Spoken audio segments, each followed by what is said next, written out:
Welcome to HB Reddit Stories. Today we will see stories of r/am I the a-hole? Am I the a-hole for not leaving my estate to my severely disabled brother? I, 33F, received a terminal diagnosis earlier this year. I've got a couple of years at best estimate to get everything in order before I won't have the cognitive ability to do so anymore. I've been working with a lawyer and an end-of-life care social worker to make sure everything will go as smoothly as possible and my wishes will be respected. I also have a complicated family situation. My parents were never married and my dad died when I was 12 of the same condition I now have. He never married, so all his assets were put in a trust for me by my grandparents. My mom married after they broke up and had my half-brother, 26M. He is severely mentally disabled. He's a 7-year-old in a grown man's body, and even with all the resources they can get, he's very difficult to care for, and my mom and stepdad barely get by most of the time. They tried really hard to get legal control of my trust when I was living with them, but couldn't. I help out some when things are really hard, but I feel like my mom treats me like an emergency fund rather than her daughter, and my stepdad has been bitter about the financial stuff. My dad was very successful and his family is well off, since even before my dad died. I don't talk to either of them about my life because they always get passive-aggressive and guilt-trippy. I've been trying to talk more with my mom now that I know I'm on borrowed time. We've never had a great relationship, but I wanted to try and resolve some of it. She's been much nicer to me and more concerned since the diagnosis, so I thought it was okay to open up a bit. I didn't want her to be blindsided or feel like she has to take on anything since I've appointed another family member to be my medical and financial POA, so I talked to her recently about my plans. I told her that I know my half-brother is a full-time job, so I'm having other people take care of my care so she won't be burdened.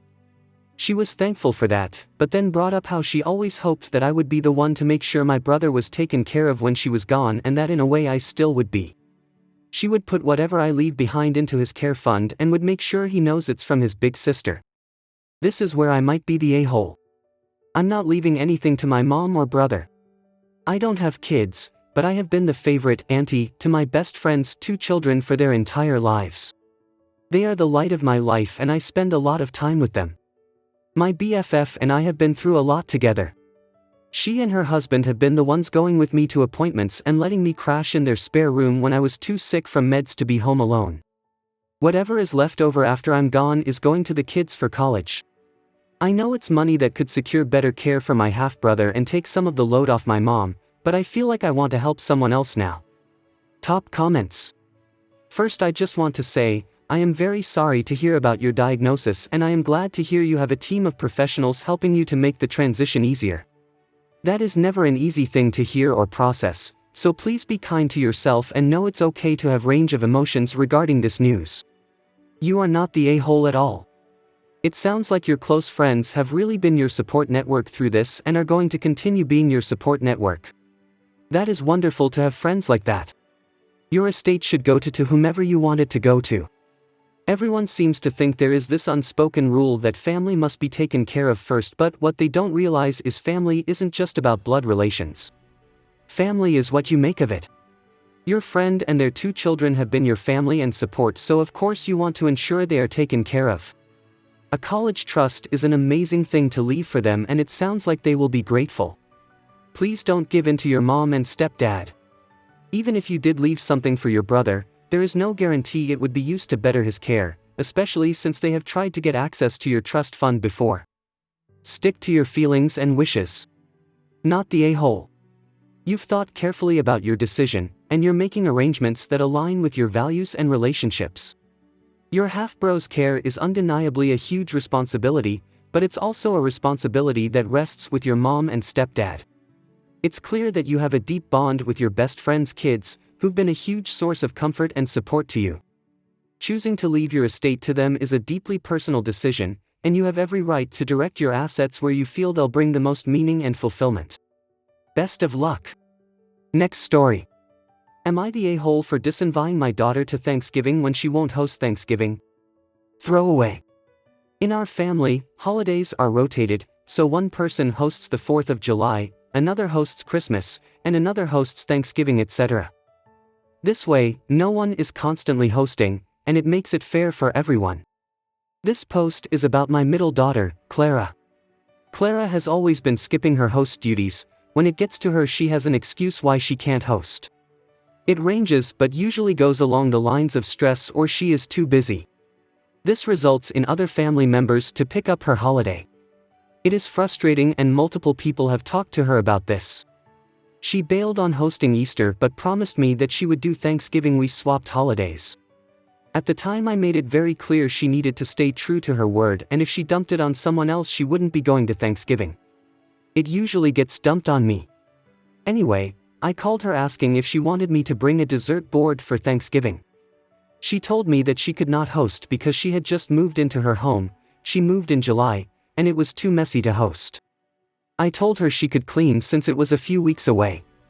She told me she can't. I know the other kids can't host it. Well, one could, but she is doing Christmas and it's not fair at all for her. I informed everyone it would beat my place this year. I also informed everyone that Clara is not invited this year to Thanksgiving.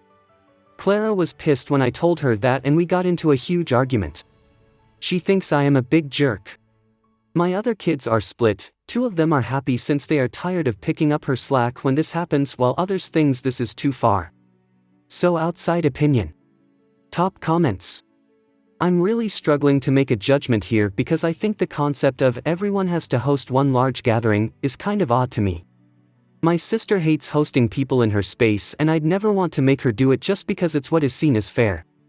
On the other hand, my brother and sister-in-law love hosting people and parties at their house. They usually do Christmas, Halloween, Easter, and have everyone over. I usually do Thanksgiving and New Year's, and our parents will usually do like 4th of July, Labor, and Memorial Day. They have a pool. It just kind of worked out that everyone picked holidays that play to their strengths, and my sister has been to every single event and will always offer to help set up / clean / bring things in lieu of official host duties.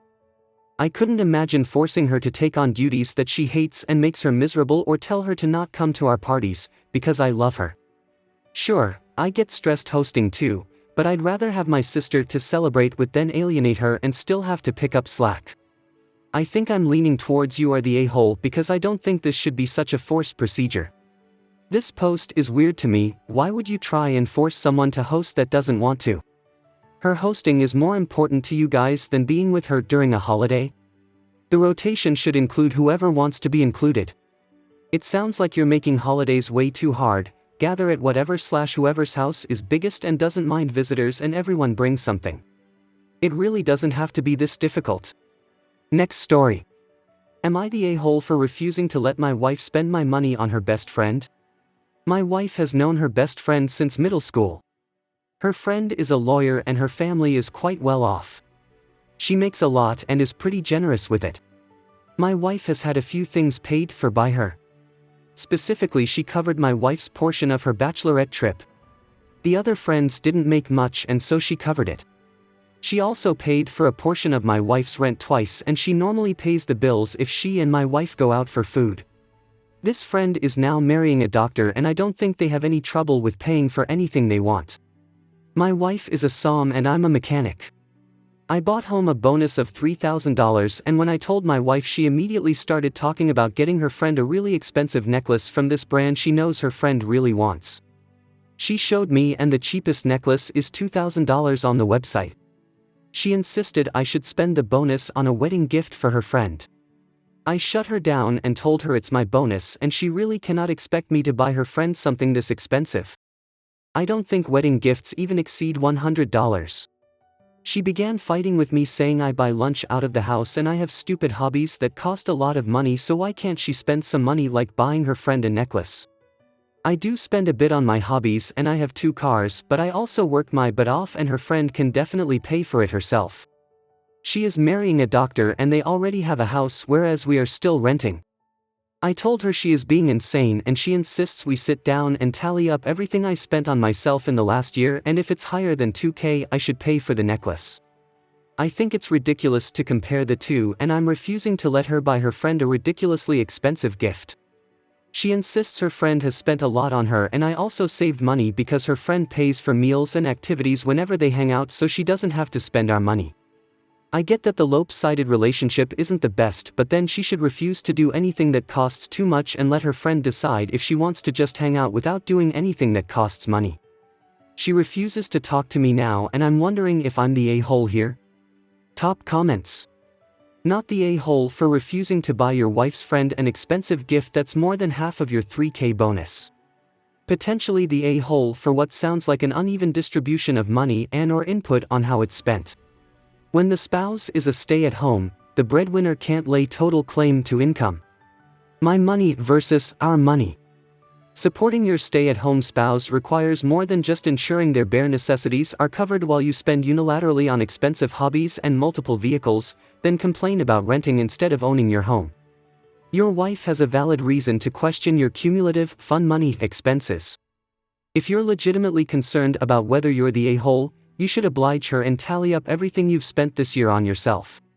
You may find that she's right, you spend big on you and she gets scraps. Some would consider that financial abuse when factoring in the power dynamic play. As the breadwinner, you hold all the leverage. You are the a-hole. As said in other comments, you don't give your wife any money of her own to spend on herself or whatever. She has to discuss non-essential purchases with you, she has no money so her well-off friend pays, and yet you impulse purchased a car without discussing with her. If you had been giving her $100 a week to spend on whatever she liked, maybe she would have saved $2,000 to spend on her friend, but she can't because you keep her a beggar. When someone is a stay-at-home parent and homemaker, while the other partner works outside of the house, that is not individual money. That is shared money. She is working at home, so you can work out of it, and that wage is hers too. Sure, your bonus can be your own, but maybe this time, your wife gets the bonus to make up for the fact that you haven't been treating her fairly financially for as long as she has been home. Next story. Am I the a-hole for telling dad in front of everyone that I don't want to date family friend's son because I think he's manipulating me with his anxiety? I am on the spectrum, so it's hard for me to tell. My older sister is diagnosed with anxiety. I know anxiety can come in different forms, but I believe, and my sister as well, that someone is using their anxiety to manipulate me. I am a girl. Guy named Trey is the son of dad's friend. Sometimes he'd come around and we became friends, then he asked me out and we dated for a month. We go to the same school, this is the first year we had classes together. He makes it well known that he has anxiety to me and everyone around us. We have 4 classes together, in 2 we sit at the same table. Here's the issue, I suspect that Trey is faking his anxiety or using it as manipulation. In the 2 classes where we sit close, he always suddenly starts breathing really heavily and working up a worried expression, burying his face in his hands and shaky breath. It lasts for like 20 seconds, then repeats about 20 minutes later. I know to be polite and ask if he's okay, but it just feels very off. From knowing my sister, she seems genuinely scared in panic attacks. Trey doesn't seem scared, he just seems calmer immediately after someone gives him empathy. Sometimes I even see a smirk. Or he'll suddenly go into an anxiety attack, saying, "It feels like the world is caving in," over and over, and then run over to adjacent tables to put his head on their desks and get their sympathy. Kinda distracting in my opinion, but he doesn't leave until someone asks him if he's alright. It just is kinda off. Like usually in anxiety attacks you'd be just trying to get through it, so I'd find it hard to immediately think about running to adjacent tables and making it known. I thought most people don't want others to know when these panic attacks happen. He keeps doing it more and more, it's like a daily occurrence by now. He only started after we began dating. In the 2 classes we aren't sitting close, he will never have a single anxiety attack. He'll be loudly talking to friends. It just is kinda off because his behavior isn't ever consistent. Anyways, he doesn't do this anxiety stuff in front of dad or when we all are together. Guy seems charismatic elsewise, kind and polite. But yeah, after a month I felt like he was fishing for attention and sympathy from others, so I broke up with him, politely of course. I just made some excuse that I wasn't ready. Needed time to phrase it correctly to dad, so I kept the news to myself. Well, our families had dinner together last weekend and in front of everyone Trey asked me why I broke up with him. Huge shock for everyone. He started accusing me of seeing someone else as the reason since I was giving him less attention at school, and I didn't handle this very well, but I was embarrassed and mad and impulsively said that it was because he was a dramatic person and manipulating others with his anxiety. Dead silence, awkward drive home. Dad is mad at me, other family is mad at me too. Am I the a-hole for having this opinion, and am I the a-hole for my actions? Edit. Wow, this blew up a lot more than I expected. Thanks for all the support. I talked to my dad about it this morning and he's on my side now. I think I can understand why he was mad at me at first, since I had never mentioned Trey's anxiety thing before, and my sister has anxiety, which makes him a little sensitive to that topic, especially if I'm accusing someone of faking. I'm just grateful for the help and I appreciate it from every one of you, smiley face. Top comments. Not the a-hole, I would stop accusing him of faking and just play his game. I broke up with you because it's clear that I constantly trigger your anxiety. You are completely fine when I am not around, but whenever I am with you, you have an attack. This type of relationship was never going to work. Nope, not the a-hole. If dude is gonna ask you that question in front of an audience, he was rolling the dice on getting an honest response in front of an audience. He proved your point.